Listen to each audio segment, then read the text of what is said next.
Hildegard Peplau Theory of Interpersonal Relationship. So, Hildegard Elizabeth Peplau, known as Mother of Psychiatric Nursing, she emphasized the importance of nurse-to-patient relationship in improving health and recovery. Her work helped shape modern psychiatric and mental health nursing. Hildegard was born on September 1, 1909 in Reading, Pennsylvania, USA. She died on March 17, 1999 in Sherman Oaks, California, USA. Her education and training: Diploma in Nursing in Pottstown Hospital School of Nursing on 1931, BA, Bachelor of Arts and Interpersonal Psychology in Bennington College on 1943, MA, Master of Arts and Psychiatric Nursing Teachers College in Columbia University on 1947, EdD, Doctor of Education degree in Curriculum Development and Teachers College, Columbia University, serves in the U.S. Army Nurse Corps during World War II, Professor of Rutgers University, helped start graduate program in psychiatric nursing, created the theory of interpersonal relations, orientation, identification, exploitation, resolution, focus on nurse-to-patient relationships in patient-centered care. So, Interpersonal Relations in Nursing, published in 1952, Interpersonal Relations in Nursing by Peplau is about the theory of interpersonal relations as it was relevant to the work of nurses. So, in 1952, Peplau published the book of Interpersonal Relations in Nursing. Its focus is the theory of interpersonal relations.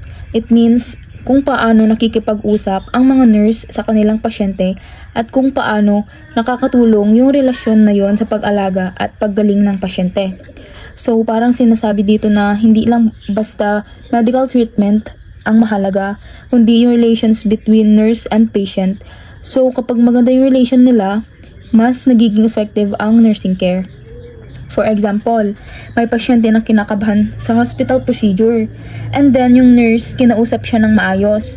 So, nagbigay ng support and na-explain clearly kung ano yung mangyayari. Dahil doon, nabawasan yung takot ng pasyente. So, makikita natin yung interpersonal relationship ng nurse at patient nakakatulong para mas maging comfortable at gumaan ang loob ng pasyente. Peplau's interpersonal theory focuses on the therapeutic nurse-to-client relationship by using problem-solving techniques to meet the patient's needs.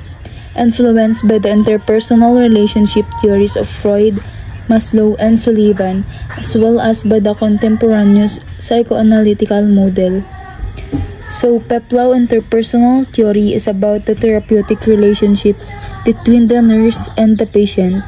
It means, importante yung connection at communication ng nurse and patient para mas matulungan siya.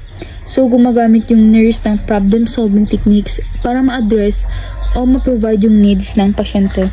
For example, if may patient na nahihirapan dahil sa sakit, hindi lang basta gamot ang ibinibigay ng nurse. So, ang ginagawa din niya is kinakausap yung patient, tinatanong or in-observe kung ano yung kailangan niya, and then gumagamit siya ng problem-solving approach para mas maging okay yung condition ng pasyente. Kaya hindi lang about sa medicine, kundi pati sa relationship and support na binibigay ng nurse. And Peplau was also influenced by other well-known theories of interpersonal relationship such as those of Freud, Maslow, and Sullivan, as well as by the psychoanalytical model of her time. Peplau's theory and nursing's meta-paradigm. First is nursing, the human relationship between an individual who is sick or in need of health services and the nurse especially educated to recognize and to respond to the need for help. So, sa nursing, ang focus is yung relationship ng nurse at patient. Hindi lang siya about giving of medicine, pero kasama rin yung pagtuturo. For example, kung may pasyente na may asthma, yung nurse hindi lang basta nagbibigay ng gamot, kundi tinuturuan din niya paano gamitin yung inhaler para mas maging effective. So, second is environment. Existing force outside the organism and in the context of culture. So, sa environment, dito pumapasok yung mga outside factors like family, culture, or surroundings na nakakaapekto sa pasyente. For example, napansin ng nurse na dusty yung bahay ng patient, so in-advise niya na linisan regularly kasi nakaka-trigger yun ng asthma attacks. Third is health, a word, symbol that implies forward movement of personality and other ongoing human processes in the direction of creative, constructive, productive, personal, and community living. Person, a developing organism that tries to reduce anxiety caused by needs. So sa health, ibig sabihin ay continuous growth ng tao. Personality, creativity, productivity, at kung paano siya nakikipag-interact sa community. For example, tinutulungan ng nurse yung pasyente na ma-develop ang health lifestyle gaya ng proper diet at exercise para mas active at productive siya. Lastly, person, a developing organism that tries to reduce anxiety caused by needs. So, itong person mismo yung pasyente na isang developing individual na laging naghahanda ng way para ma-reduce yung anxiety or stress dahil sa needs niya. For example, yung pasyente natututong i-manage yung anxiety niya tuwing inaatake ng asthma gamit ang breathing techniques and guidance ng nurse. So, let's move on to the major concepts. So, first is nursing is an interpersonal process because it involves interaction. So, for example is si nurse at patient nag-uusap at nagtutulungan para ma-achieve ang goal ng gumaling si patient. So, next is the purpose of nursing is to help others identify their felt difficulties. So, example nito is halimbawa is tinatanong ni nurse ang pasyente kung ano ang nararamdaman niya and para malaman ang problema at kung paano ito matutulungan. So, third is nurses should apply principles of human relations to problems. So, for example is ginamit ni nurse ang mahinahong pakikipag-usap at paggalang para mas maging open ang patient at hindi ito mahiya.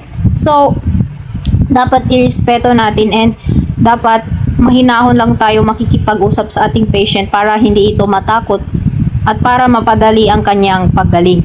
So, fourth is nursing is therapeutic or healing art. So, example is habang inaasikaso ni nurse ang sugat ni patient, kinakausap din niya ang pasyente para mabawasan ang kaba at sakit ng nararamdaman ng patient natin. So, fifth is the goal is attend through series of steps following a series of pattern. So, ang ni nurse is kailangan step by step inaalagaan ang patient. So, una is i-assess muna kung ano talaga yung sakit niya. Tapos, care plan, kung ano ang plano niya sa kanyang patient. Tapos, after nun is i-monitor ni nurse ang patient hanggang sa gumaling ito. So, last is the nurse and patient work together and both become mature and knowledgeable in the process. So, habang natututo ang patient natin paano alagaan ang kanyang sarili, natututo rin ang nurse kung paano mas i-handle ang ganitong kaso in the future. So, next is we have the 6 nursing roles. So, first is stranger. The nurse should offer the client the same courtesy and respect as the nurse would to any stranger. So sa first is stranger pa lang tayo as sa ating pasyente. So, need natin muna magpakilala kung sino tayo and kailangan natin silang tratuhin ng tama, maayos at may respeto. So, second is the nurse answers question on health concerns and lets clients understand the problem or situation. So, kung mag-ask ang pasyente, is tayo ang sasagot at magbibigay ng information about sa kanilang condition o health. Third is teacher. The nurse imparts knowledge. Learning could be instructional or information or experimental or experience. So, as a nurse, tuturuan natin ang pamilya ng pasyente kung paano aalagaan ang kalusugan ng ating pasyente. Hindi lang basta-basta tayo nagbibigay ng gamot, tinuturuan din natin ang tamang paraan pag-inom ng gamot at anong oras ito iinumin at ang tamang pagkain. So, fourth is counselor. The nurse helps the client understand the circumstances and provide guidance and encouragement. So, dito naman sa counselor naman, sabi ni Peplau is, tinutulungan ng nurse kung paano maunawaan ang sitwasyon at bibigyan ng guidance at encouragement ang kanyang pasyente. So, next is surrogate. The nurse serves as substitute for another such as parent or a sibling. So, dito naman sa surrogate is, so as a nurse, minsan nagiging kapalit siya ng taong importante sa buhay ng pasyente.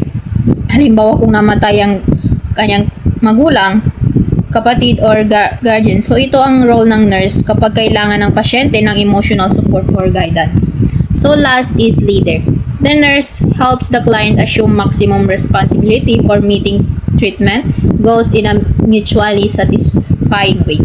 So, dito naman sa leader is, tinutulungan ng nurse si patient i-guide or mag-organize para ma-achieve ang health goals ni patient. So, next naman is the 4 phases of the interpersonal process according to Peplau. So, first is orientation. Problem defining phase. Clients meet nurse as a stranger. Defining problem and type of service needed. Client asks and expresses and nurse responds and help. So, according to Peplau is, ito yung first meeting ng patient at saka nurse. So, as a nurse, ina-identify natin yung problema at kung anong tulong ang kailangan ng ating patient. So, second is identification phases. So, client works independently with the nurse. Selection of assistants, patient feels capable and belonging. So, dito naman is nag-work together ang nurse at saka patient para ma-solve ang problema ng pasyente. So, next is exploitation phase. So, dito naman is client makes full use of the services offered. Nurse aids the patient in exploiting all avenues or progress. So, ginagamit ng patient ang services at tulong na binibigay ni nurse. So, next is resolution phase. Independent na yung patient, kaya nag-e-end na ang nurse-patient relationship.